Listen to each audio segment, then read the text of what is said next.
बिस्मिल्लाहिर्रहमानिर्रहीम। अस्सलाम वालेकुम नादरीन, मैं हूं डॉक्टर आमिर मुस्तफ़ा। आप देख रहे हैं मेरा यूट्यूब चैनल और फेसबुक पेज। नादरीन, आज के व्लॉग के अंदर हम बात करेंगे पाक सऊदिया जो दिफाई मुआहदा हुआ है उसके ऊपर, और हम देखेंगे कि ये जो एग्रीमेंट हुआ है डिफेंस एग्रीमेंट, ये दोनों ममालिक के लिए कितना इम्पोर्टेंस का हामिल है और ये मुआहदा जो खित्ते की सूरत हाल है उसको किस तरह बदल सकता है। नादरीन, ये स्ट्रेटजिक म्यूचुअल डिफेंस एग्रीमेंट जो कि पाकिस्तान और सऊदीया के दरमियान हुआ, ये 17 सितंबर 2025 को सऊदीया के अंदर रियाज़ में हुआ। और जब ये मुआहदा हो रहा था तो उस वक्त जो सऊदीया के क्राउन प्रिंस हैं मोहम्मद बिन सुलेमान, वो मौजूद थे, और पाकिस्तान के प्राइम मिनिस्टर मियां शहबाज शरीफ साहब मौजूद थे। और देखें, इस एग्रीमेंट की और जो फ़ौजी और दिफाई अहमियत को जो और बढ़ा देता है कि इस दौरान जो पाकिस्तान की फ़ौज के सिपा सलार हैं हाफिज़ आसिम मुनीर साहब भी इस मौका पर मौजूद थे। और ये एग्रीमेंट हुआ, उस एग्रीमेंट के ऊपर शहज़ादा मोहम्मद बिन सुलेमान ने दस्तखत किए और मियां शहबाज शरीफ ने पाकिस्तान की तरफ से उसके ऊपर दस्तखत किए। ये एग्रीमेंट दोनों ममालिक के दरमियान तब हुआ, चंद दिन पहले आप लोगों ने एक सोशल मीडिया के ऊपर एक वीडियो देखी होगी कि जिसके अंदर ये देखा जा सकता है कि मदीना मुनव्वरा के ऊपर से कोई चीज़ जो है वो गुज़र रही है और उसके बाद धमाका होता है, और लोग ये कहते हैं कि ये कोई क्योंकि इसकी ऑफिशियल स्टेटमेंट कोई नहीं आई, तो लोग कन्फ्यूजन का शिकार थे कि ये क्या कोई मिसाइल जो है ऊपर से भेज रहा था या क्या हो रहा था।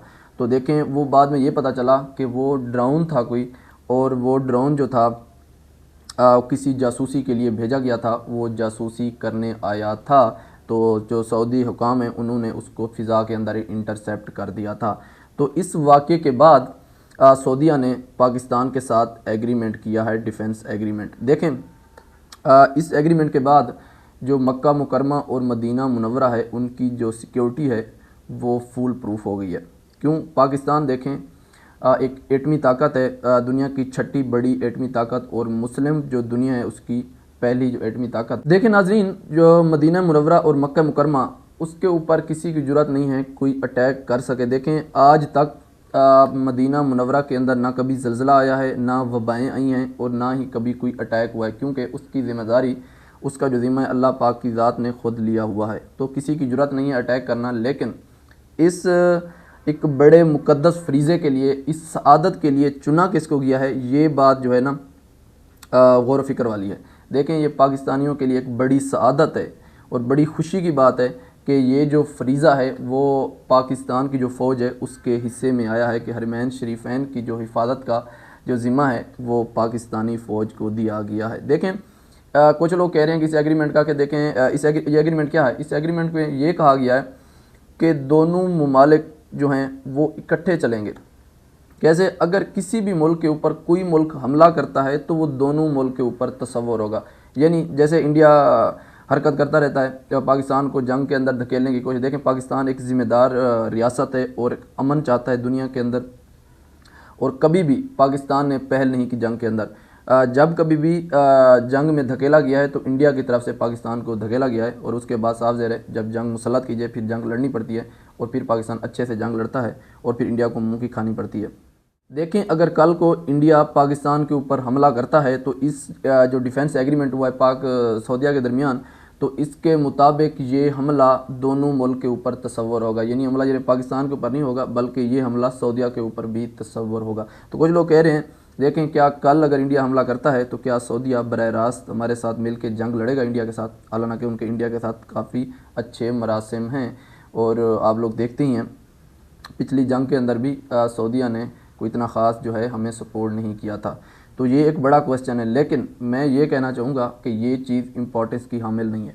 देखें, जो लास्ट हमारी जंग हुई इंडिया के साथ, जो इंडिया ने हरकत की और जो फिर पाकिस्तानी फ़ौज ने इंडिया को सबक सिखाया, और दुनिया ने फिर जो पाकिस्तानी फ़िज़ाइया है उसको द किंग ऑफ स्काइज़ का एक टाइटल दिया, तो तब हमें किसी की सपोर्ट की ज़रूरत नहीं थी। हम अकेले लड़े हैं और फिर अपने से 8 गुना जो बड़ा मुल्क है हमारा उससे टक्कर ली और उनको रौंद के रख दिया। तो देखें, ये कोई बड़ी चीज़ नहीं है, वो हमें सपोर्ट करें या ना करें, लेकिन बड़ी चीज़ ये है कि पाकिस्तान, देखें, पाकिस्तान जो हमारे मुक़द्दस मकामात हैं मदीना मुनव्वरा और मक्का मुकरमा, ये एग्रीमेंट ना भी हो, अगर कभी भी बुरा वक्त आता है, कोई अटैक करता है, तो वैसे भी हमारा ये इस्लामी फ़रीज़ा है कि हम उसकी हिफाजत के लिए निकलें, हमारी ये फ़ौज का ये इस्लाम के अंदर ये एक इस्लामी फ़रीज़ा है। तो इस एग्रीमेंट के बाद बहुत से ममालिक की नींदें उड़ गई हैं और उनके जो ख्वाब हैं चकनाचूर हो गए हैं, क्योंकि अब ऐसे समझें जो सऊदीया है वो एटमी ताकत बन गया है और कोई भी मुल्क अब सऊदीया के ऊपर हमला करने से पहले 1000 बार सोचेगा। अब सऊदीया के ऊपर अटैक करना ऐसे समझें पाकिस्तान के ऊपर अटैक करने के मुतरादिफ होगा। और ऐसे समझें अब जो मक्का मुकरमा और मदीना मुनव्वरा की जो सिक्योरिटी है वो पाक आर्मी के अंडर आ गई और पाक आर्मी ने संभाल ली है। तो ये उस ज़िमन में हुई जब ये ड्रोन भेजे गए सऊदीया के अंदर, जब कतर के अंदर हमला हुआ और उसके बाद यहाँ ड्रोन भेजे गए, तो इस ज़िमन के बाद ये एग्रीमेंट आप लोगों के सामने आया। और इसका यही मतलब है कि जो दुश्मन है उनको बता दिया जाए कि अब ये जो सिक्योरिटी है ये पाक आर्मी के पास चली गई है, तो लिहाजा कोई भी कदम उठाने से पहले ये सोच लेना कि पाकिस्तान एटमी मुल्क है।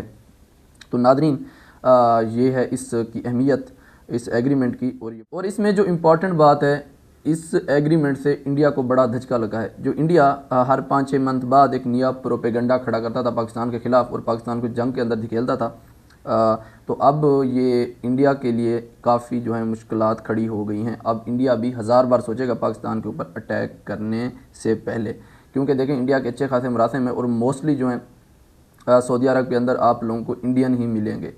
अगर ऐसी कोई हरकत करता है तो इंडिया ने सारे जितने भी इंडियन हैं उनको निकाल के बाहर फेंक देना है। तो लिहाजा ये बड़ी एक इंडिया के लिए भी मुश्किल खड़ी होगी और पाकिस्तान के लिए ये अच्छी खुशखबरी है कि पाकिस्तान को जैसे बार बार जंग के अंदर धकेला जाता था ना चाहते हुए भी, क्योंकि पाकिस्तान एक ज़िम्मेदार रियासत है और हम अमन वाले हैं, अमन चाहते हैं, हम जंग नहीं चाहते।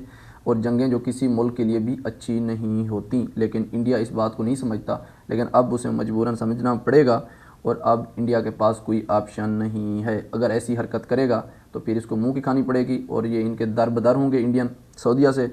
और फिर देखें, ये भी मैं बताता चलूँ आपको, कभी भी सऊदीया बराह रास्त अगर जैसे इस एग्रीमेंट के रूप से तो ऐसे ही बनता है, लेकिन अगर इंडिया के साथ कोई फड्डा पड़ता है तो बराह रास्त कभी भी नहीं पाकिस्तान के साथ जंग में लड़ेगा। इंडिया जो सऊदीया है वो इतना ही कर सकेगा कि हमें माली जो मुआवनत है वो तो फराम कर सकेगा, लेकिन जंग में नहीं लड़ेगा। तो नादरीन, इस एग्रीमेंट के बारे में आप लोगों की क्या राय है तो कमेंट सेक्शन के अंदर लाजमी बताइएगा और हमारी मुलाकात होती है नेक्स्ट व्लॉग में एक नया टॉपिक के साथ। तब तक के लिए अल्लाह हाफ़िज़।